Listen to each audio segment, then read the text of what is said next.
So এখন আমরা আসছি চণ্ডীগড়ের ইসকন টেম্পল থেকে, আর সেখান থেকে আমরা এখন যাচ্ছি হচ্ছে চণ্ডীগড়ের বাস স্ট্যান্ড ISBT 17। সেখান থেকে আমরা যাব সুখনা লেক। আর সুখনা লেক এখানকার খুবই একটা ফেমাস জায়গা এবং বিশাল বড় একটা লেক, আর ওখানে বোটিং হয়। তো গিয়ে দেখবো যে কী কী রয়েছে ওখানে। আর ওই জায়গাটাতে যাওয়ার জন্য আমি খুবই এক্সাইটেড, কারণ আমি মোস্টলি ন্যাচারাল প্লেসগুলো বেশি পছন্দ করি। সেটা আমিও নেচার লাভার। আর এখন আমরা রয়েছি চণ্ডীগড়ের রাস্তায়।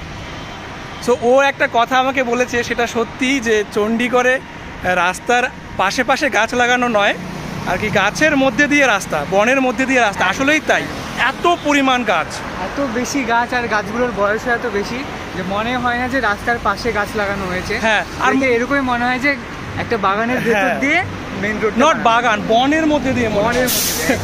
আর যদি মানে গাছগুলো নতুন হতো তাহলে হয়তো যে লাগানো হয়েছে, কিন্তু গাছগুলো এতই পুরনো এবং বড় যে মনে হয় যে এটা বনের মধ্যে দিয়েই রাস্তা। আমি দেখানোর চেষ্টা করছি জায়গাগুলোকে একটু।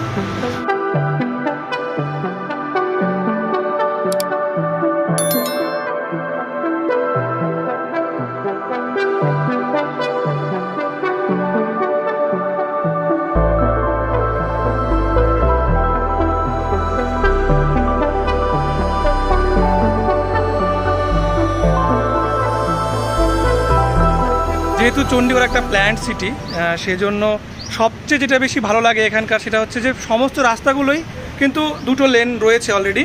তারপরও সাইক্লিংয়ের জন্য এবং পায়ে হাঁটার জন্য এরকম এক্সট্রা রাস্তা রয়েছে।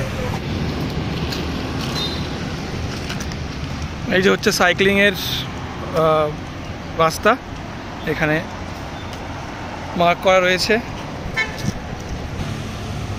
এই যে কম্পালসারি সাইকেল ট্র্যাক। তো চণ্ডীগড়ে যতগুলো এরকম চৌরাস্তা রয়েছে, মানে যেখানে চারটে রাস্তা এসে মিলিত হয়, তো সেই সব জায়গাগুলোতে এরকম গ্রিন আইল্যান্ডগুলো রয়েছে এবং খুবই সুন্দর, এত সুন্দর ফুল দিয়ে সাজানো, ফুল গাছ দিয়ে সব জায়গায় এরকম রয়েছে, সব চৌরাস্তাগুলোতে।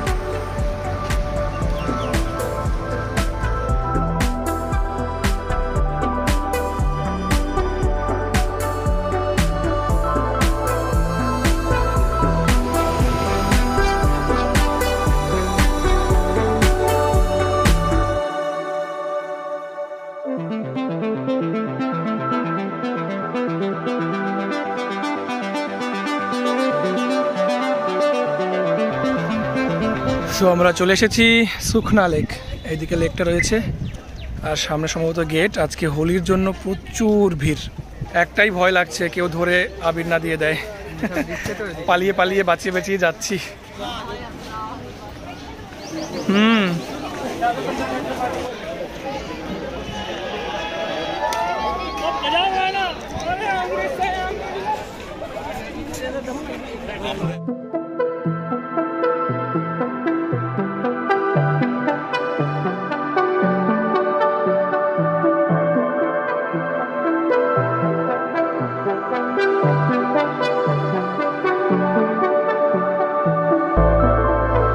আসলে এখানে প্রচুর লোকজন রয়েছে রং নিয়ে, তো খুবই অসুবিধা হচ্ছে হাঁটতে ওই দিকটা যেতে, কারণ মনে হচ্ছে এই বুঝি রং দিয়ে দিল, এই দিয়ে দিল। তো মোটামুটি লোকজন একটু সভ্যই আছে, এখানে কেউ জোর করে দিচ্ছে না। একজন একটু বললো জাস্ট একটা ফোঁটা দেবো, তো আমরা নেইনি, জানি যে ফোঁটার পরেই কিন্তু পুরো বুথ করে দেয়।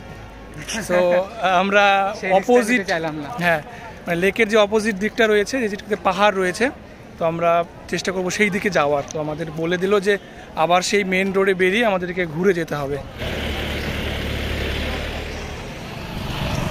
তো বেশ কিছুক্ষণ হাঁটাহাঁটির পর একটা রাস্তা ফাইনালি খুঁজে পেলাম।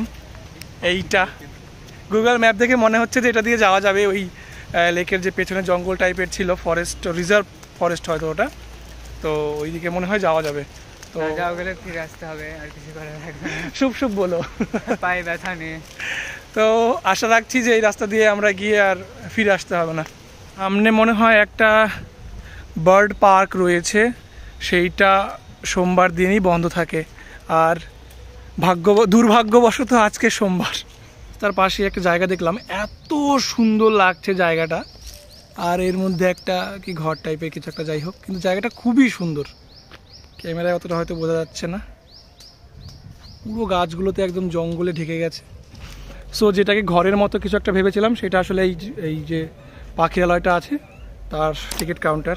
তো আনএক্সপেক্টেডলি আজকে এটা ক্লোজড, মন্ডে টিউসডে ক্লোজড, কিন্তু জায়গাটা সত্যি কি দুর্দান্ত জায়গাটা। ব্যাক সাইডটাতে আরো সুন্দর।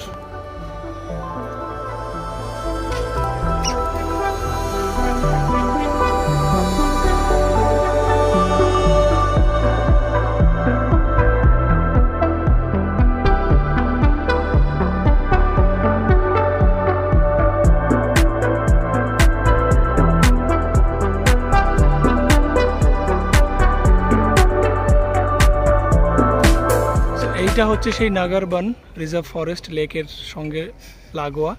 তো এই জায়গাটা যেতে পারলাম না, খুবই খারাপ লাগছে। ভিতরে কি সুন্দর রাস্তাটা, সো ব্যাড, কিছু করার নেই। তারও কিছু বলবে বলছে ভাবছিল মনে হয়, বলো। Bad, but let's hope for the next best.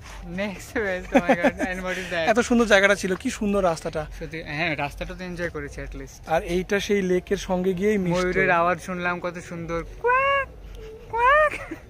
তুমি তো ময়ূরের চেয়ে ভালো ডাকছো। এটা ভিতরে দিয়ে দিয়ে দেবো এটা। না না, সো যাই, এবার এখানে তো হলো না, এবার যাব হচ্ছে কোথায়, রক গার্ডেন, চণ্ডীগড়ের রক গার্ডেনে। এই বার্ড পার্কটাও বন্ধ, ওদিকে রিজার্ভ ফরেস্টটাও বন্ধ, আর লেকে গিয়ে এত ভিড়ভাড় দেখলাম, একদম এক্সস্টেড হয়ে গেছে এত লোকজন দেখে। আর সবচেয়ে যেটা খারাপ বিষয় সেটা তো একদম ঘর থেকে বেরিয়ে হয়েছে, আমাদেরকে আবার ফেরত যেতে হয়েছে শুধু রং মুছতে। সো আজকে দিনটা মানে ঘুরছি, খুব ভালো লাগছে, এত সুন্দর নেচার। বিশেষ করে এই যে টিকিট কাউন্টারটা কি সুন্দর লাগছে দেখতে, দুর্দান্ত লাগছে। সো এত দূর আসার যে কষ্টটা হয়েছে সেটা এই জাস্ট এই জায়গাটা হ্যাঁ, এই টিকিট কাউন্টারটা দেখে একদম পয়সা বসুল, হাঁটা বসুল। তো যে রক গার্ডেনটা রয়েছে সেইখানে দেখলাম প্রচুর লোকজন আর দুমদাম গান চলছে। তো আমার মনে হচ্ছে ওখানে গিয়ে সেই একটা উন্মাদনাই দেখতে পাবো, কোনো শান্তির কোনো ব্যাপার থাকবে না, বা ন্যাচারাল। রাস্তাটা প্রচন্ড শান্তির রাস্তা ছিল, খুবই হয়তো বন্ধ আছে বলেই। যদি খোলা থাকতো তাহলে হয়তো অনেক বেশি ভিড় হতো, ঠিক রক গার্ডেনের মতোই। হ্যাঁ এটা ঠিক, এই পার্কগুলো এখন খোলা থাকলে। এই একটা জিনিস আমরা আনলাকি করছিলাম আজকের দিনটা, একটাই লাকি যে আজকে এগুলো বন্ধ আছে বলে এত শান্তির রাস্তা আমরা দেখতে পেলাম। পাশে জঙ্গলগুলো খুবই সুন্দর, ঠিক যেমন ন্যাচারাল জঙ্গলটা আমি পছন্দ করি, মানে মানুষের হস্তক্ষেপ আনটাচড রয়েছে এই জঙ্গলগুলো একদম।